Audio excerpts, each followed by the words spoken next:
player, and I haven't actually seen too much from PrimeLot either, so Yeah, I'm looking forward to this. yeah, Primelot definitely from the European server. I don't have too much of a history with him, so I don't really can't really comment on his play too much. But no regret from Sidestorm. I haven't really seen his play too much, but I know he's the host of the new Skate memes show. So Yeah.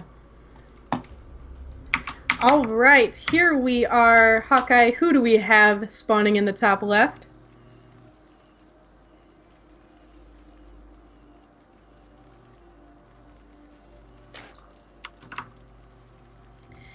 And his opponent spawning in the bottom right. We have got our red Protoss, actually from Venation, I believe Venation Esports. It is PrimeLot. Doesn't have his clan tag on there, but I was informed that is the team he is playing for. So PrimeLot taking his pylon there at the gold base, letting us know that he probably has plans to take a natural. Be pretty crazy if it was a one base, but you never know.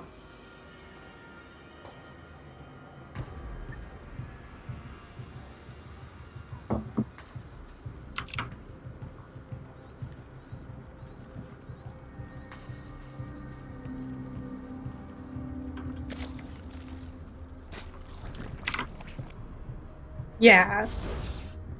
Looks like it is indeed a Nexus first, that gateway now following up. There's a lot of options for Protoss in PvZ here, so I'm really curious what PrimeLot is going to choose. It looks like it's another very standard opener here from No Regret. I believe it is, again, Hatch Gas Pool.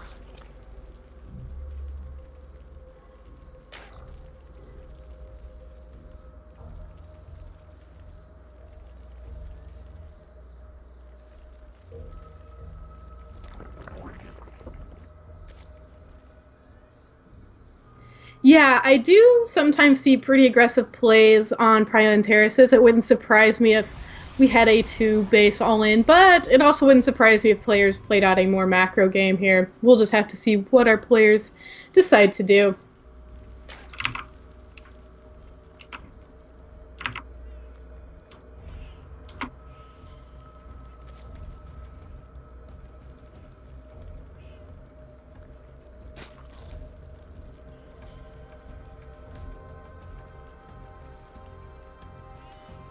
Yeah, you definitely want to have those gold minerals being mined as fast as possible.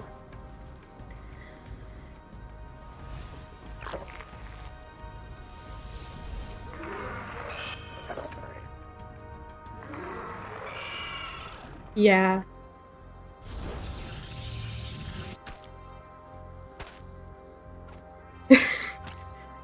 Oh, and the pylon goes down too. Just probably driving No Regret crazy here. Pylon blocks are, are not the easiest.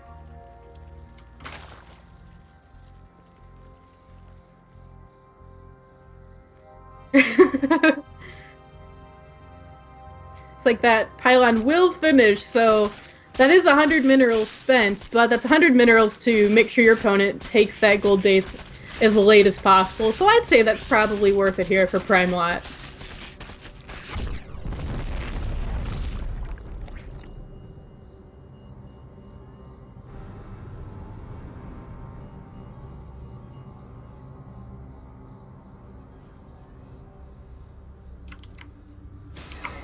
Yeah, and behind this, PrimeLot has gone for a Stargate, so may see some Oracles or Phoenixes.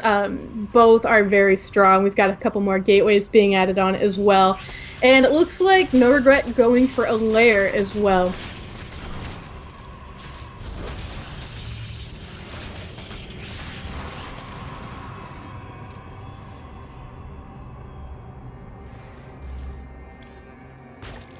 We do have an Evo chamber going down too. Now, I always get a little curious when I see an Evo chamber. Do you think we'll see any sort of drop shenanigans, or do you just think it's more there for upgrades? I mean, it will be used for upgrades, but I'm wondering, do you think we'll see drops?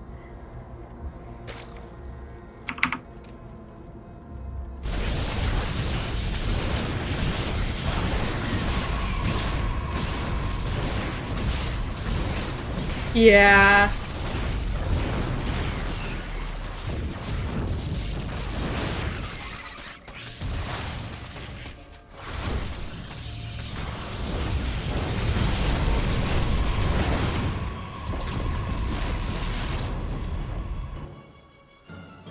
Yeah, and the Phoenix, it has been actually, there is a Phoenix for Primelat too, running around taking out Overlord. So as we said, the drop's probably not an option at this point.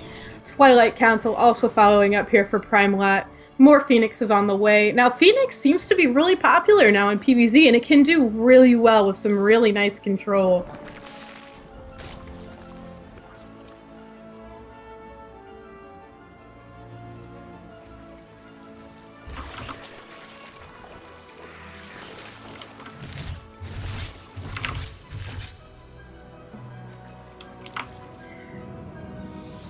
Yeah, we saw some amazing Phoenix play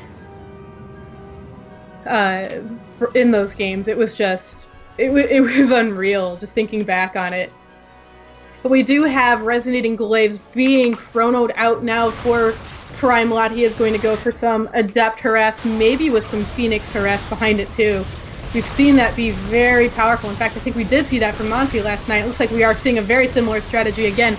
These Adepts, they are just going crazy here in the natural. They are taking out these Hydras. They are taking out Lings, even maybe a couple of Queens. Meanwhile, Phoenix is just going crazy, also lifting up Queens, doing a lot of damage here. However, No Regret has done a pretty decent job at holding. He's lost a bit, but it's not just been, you know, it's not over. He can still manage to come back from this. Yeah, we do see that behind this aggression, we do see that the Resonating Glaives is being researched. And yeah, No Regret ended up holding that decently well. It could have gone a lot worse.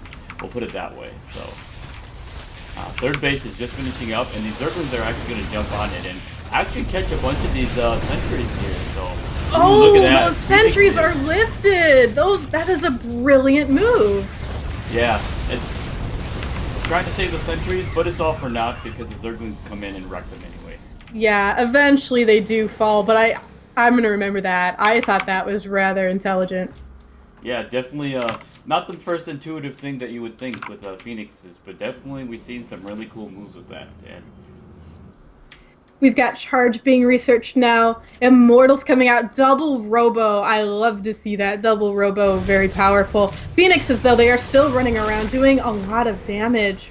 Yeah, these Phoenixes have basically been uncontested in the air, and they just kind of been keeping being pumped out. Maybe one or two are being bled at the time, and just they're always just going to be a threat. At any time, you could be losing drones at your base, so No Regret has to be careful with this while continuing to put on the aggression. So the Lurkers, they are being morphed now. The biggest question is, with these Robos, do we actually have an Observer? I don't think we do. Does Primelat know what's coming yet? Yeah, I think he's piecing it together for the most part. A lot of clues lend itself that way, and now he knows with the Lurker spikes coming at him. So you see the Observer is being quickly made here, and luckily it takes a short time. And yeah, now we're getting to that point in PvZ where the Lurkers are here, and the Protoss has to really slow down the game to make sure he doesn't miss them. Yeah, some of the Hydras being lifted up, but this is still quite a few Hydras. However, there's only 3 Lurkers. It could definitely be worse for Primelat, and now the Observer is out, making life a bit easier for our Protoss player. Yeah, and he's just going to push forward here. So with only 3 Lurkers and a couple Hydras behind that, Phoenixes are going to go ahead and pick up the Hydras, and the ground unit's going to take out the Lurkers. So Primelat breaks out of this. Yep, and this Lurker, I don't think there's enough energy for the Phoenixes yet, because it looks like they wanted to just lift that up, but the Lurker does fall. Primelat forced back a little bit, but a lot has been lost here for No Regret too. However, these Immortal losses are going to be a pretty big deal too. No Regret is still definitely in this. Yeah, huge deal. And even losing that Mothership Core too. No Regret's just doing what he can to stay in, and we even see he's taking the supply lead. He's a little down in workers right now, but his army supply is certainly making up for it. Yeah, we do have 59 army supply here for No Regret, 249. They're about even. The worker supply for Primelat, 55 to 48. Both players still definitely in this game. Yeah, definitely. We see that Overlord was trying to be saved there, but it's going to get sniped by the Phoenixes. And another wave of Hydra Lings are here with a single lurker. So continuing to put on that pressure. And these Phoenixes are not going to be able to get into a straight-up engagement anymore with them on Hydra here. No, this is a lot of Hydras. And I like this from No Regret, putting on that constant pressure, making sure that Primelat really could not relax here. And this also keeps the Phoenixes at home, which is another plus for No Regret. Yeah, definitely. So the lurkers are finished now, so they're going to start approaching and starts to burrow them forward, and we're going to see the slow advancement. And Primelat really has to choose his engagement right now. One misstep and his whole entire army. Oh, but the Lings! They just run into the natural. And, you know, this gives Primelat that chance to just push forward. But meanwhile, there is a lot of trouble going on in the natural and now the main base for Primelat. Yeah, this is a big move for No Regret. He might have lost a couple of the workers, but he's disrupting the mining. And he's forcing Primelat to deal with these Lings in his base here. So even with his army being able to push out that main army, he still has to come back and deal with these Lings. Yeah, and now a lot of this army has been forced back. The Phoenixes, they are moving across the map, but, you know, Primelat isn't just going to march across the map, not with all those Lings there. So that was a very wise move from No Regret. And meanwhile, he's again streaming more Lings into the third base. This is going to do quite a bit of damage, as there's only one cannon here as far as defense goes, and a lot of these probes start to fall. Right there. Just probes running into their death and the Lings, and they get out safely, and he scouts the fourth base. Yeah, now that this fourth base, now that No Regret knows this is here, he could try and move in for it next. We do have Archons, though, morphing in for Primelat. Chargelat Archon Immo seems to be pretty popular, and with the Phoenixes, that's a lot of damage that this army could do. Yeah, definitely. We do have the Archons there. They can tank a lot, plus their AoE is always a plus on that. And then we have the 3 Immortals behind that with Zealots, so I definitely agree with this. And caught out of position, these Lurkers are forced to burrow down and losing a couple of shots, and this engagement's going to go forward, but I think this is a little too much. Yeah. This is a lot of Lurkers, and it's going to push Primelat back. In fact, Primelat is going to lose the majority of his armor here. And GG, No Regret, takes game 1.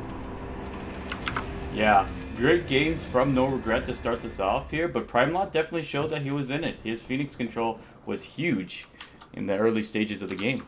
Yeah, that was very, very good Phoenix control. I'm always in awe of people that use Phoenix so well, because whenever I try to do it, it's like they pick up 2 things and then they're dead, and then I look back at home and I've got like 1,000 minerals, and I'm just like, I don't understand.